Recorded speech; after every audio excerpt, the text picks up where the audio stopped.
Artinya dalam konteks respon cepat, ya gitu loh. Pemerintah desa harus segera buat itu. Tetapi dalam konteks prosesnya dibutuhkan analisa-analisa, masukan-masukan sehingga ketika regulasi itu diterbitkan, itu bisa diterima oleh semua pihak yang berkepentingan. Hari ini saya bangun desa untuk generasi berikutnya. Desa bicara. Desa bicara. Desa bicara. Desa bicara.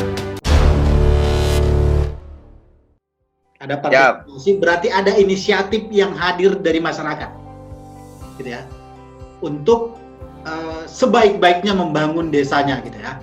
Nah, tadi ada soal bagaimana kemudian pemerintah desa bisa merekognisi ide gagasan ini, gitu ya, dalam bentuk ya kalau di desa misalkan ada perdes, ada peraturan kepala desa, gitu lah.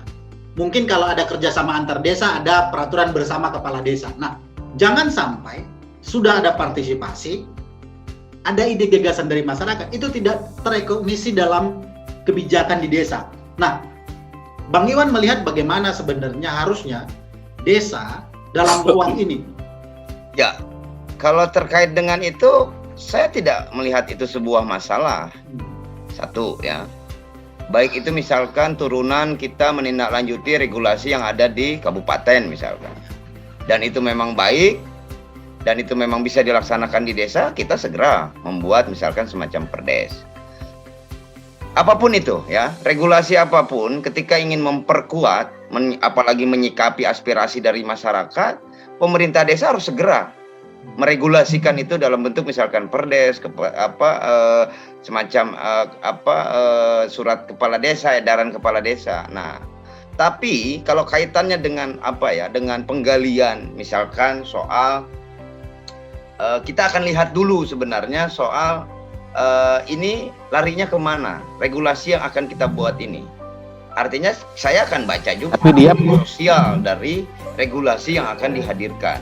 Bisa jadi gitu kan, bisa jadi karena hanya sekelompok masyarakat yang mendorong untuk bagaimana munculnya regulasi desa, tetapi akan berdampak terhadap kelompok yang lainnya. Nah, di sini sebenarnya saya akan melakukan analisa dan kehati-hatian regulasi itu.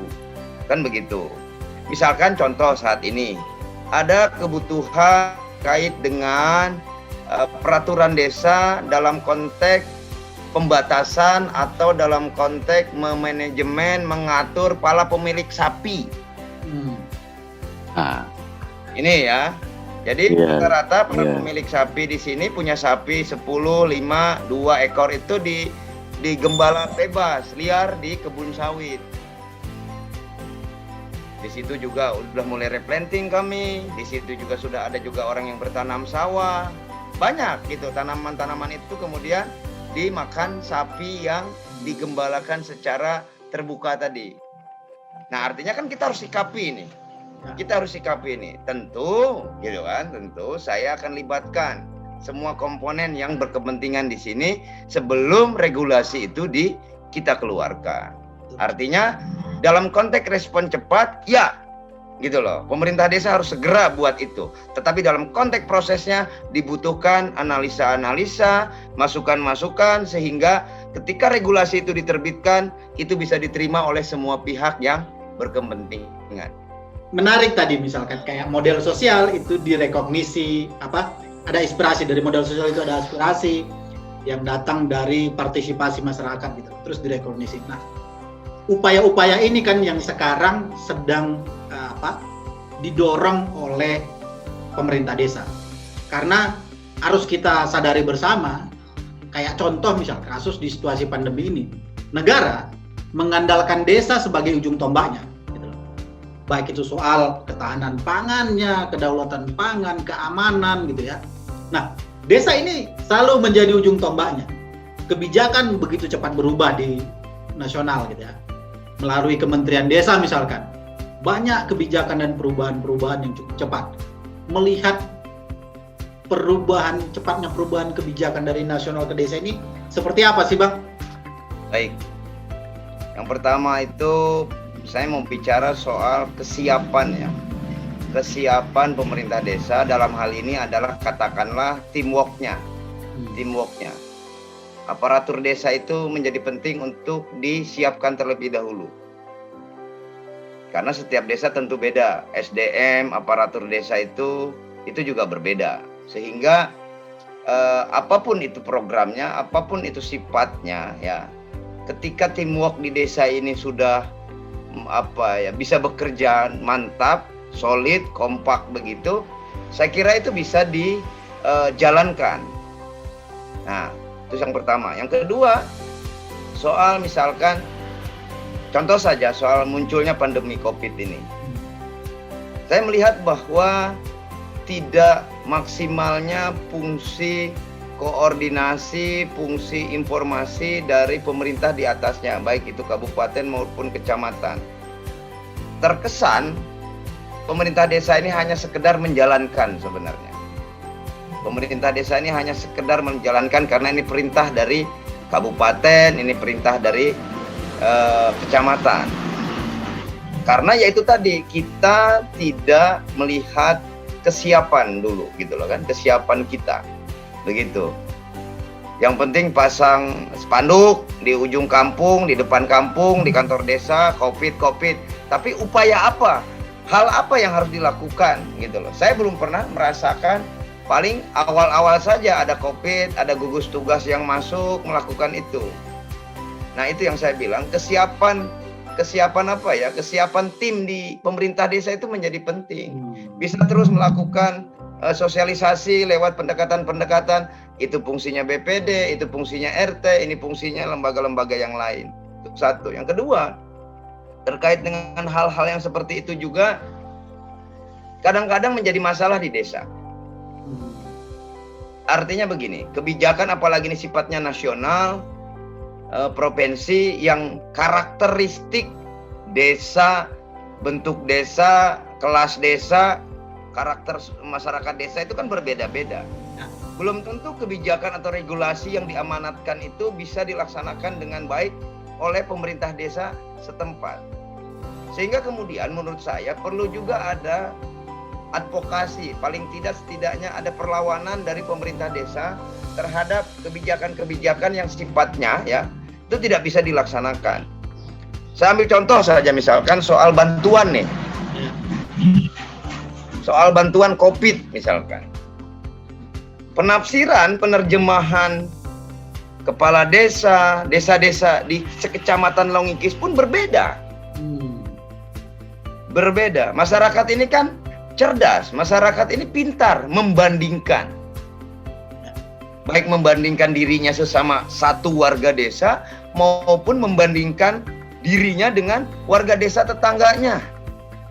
Kenapa di desa tetangga yang seperti itu dapat, kok di desa saya tidak dapat? Nah, ini menurut saya perlu juga ada upaya-upaya dari pemerintah desa untuk bisa melakukan konfirmasi, melakukan koordinasi, bahkan gitu loh. Jika tidak ketemu, boleh dong sekali-kali kepala desa menolak bantuan itu. Karena akan menimbulkan masalah di desa saya. Misalkan seperti itu, bantuan orang miskin, warga miskin, apapun itu kadang-kadang menjadi masalah di desa. Ditambah lagi ada kelakuan, ada motivasi yang berbeda. Ada motivasi yang tidak baik di dalam pemerintah desa itu sendiri. Misalkan pendekatan, ini mohon izin, mohon maaf, mungkin ada yang tersinggung, tapi saya tidak maksud untuk menyinggung, tapi dalam konteks bagaimana ke depan. Karena bukan keluarga, karena bukan kelompok, itu tidak masuk dalam penerima bantuan. Nah, ini hal-hal yang ini yang menurut saya juga kadang-kadang regulasi atau kebijakan melaksanakan amanat dari regulasi di atas itu menimbulkan masalah di desa. Begitu. Oke. Nah, Abang kan sedang menyiapkan diri menjadi salah satu nanti calon untuk memimpin Desa Krayan Bahagia. Ada poin yang ingin disampaikan tidak kepada kawan-kawan di seluruh Indonesia nanti, maupun poin yang ingin ditekankan bahwasanya desa itu semenarik apa sih, seberapa penting sih? Baik, Pertama, kita pandang bahwa desa itu adalah sebuah kekuatan, sebuah modal. Desa itu adalah sebuah kedaulatan. Itu dulu. Kita dari sana berangkatnya. Karena itu sebuah kekuatan, itu adalah sebuah kedaulatan, maka apabila tata kelola pemerintahan ya, tata kelola pembangunan di desa itu dijalankan dengan baik, melihat dari sisi kebutuhan masyarakat desa itu sendiri, terlepas dari kebijakan-kebijakan yang selalu berubah di nasional, saya kira desa itu bisa menjadi sebuah hal yang bisa mensejahterakan masyarakatnya sebenarnya, gitu loh. Bisa mensejahterakan masyarakatnya. Apalagi dikoneksikan dengan program-program yang ada di kabupaten yang bisa mensupport desa itu sendiri, gitu loh. Kita bisa cek, gitu kan. Saya kira se-Indonesia sama, ada dinas pertanian, ada dinas perikanan, ada banyak lah itu. Mungkin ini bisa kita bisa tarik, gitu loh. Program-program itu masuk ke desa kita. Tapi setelah kita hatam, memusyawarahkan, mau dibawa kemana desa kita ini, mau dijadikan apa desa ini, baru kemudian kepala desa menerjemahkannya, menyikapinya, menindaklanjutinya, kebutuhan-kebutuhan yang diselesaikan, yang diruangkan lewat musyawarah desa. Saya di situ poinnya sebenarnya, di situ poinnya.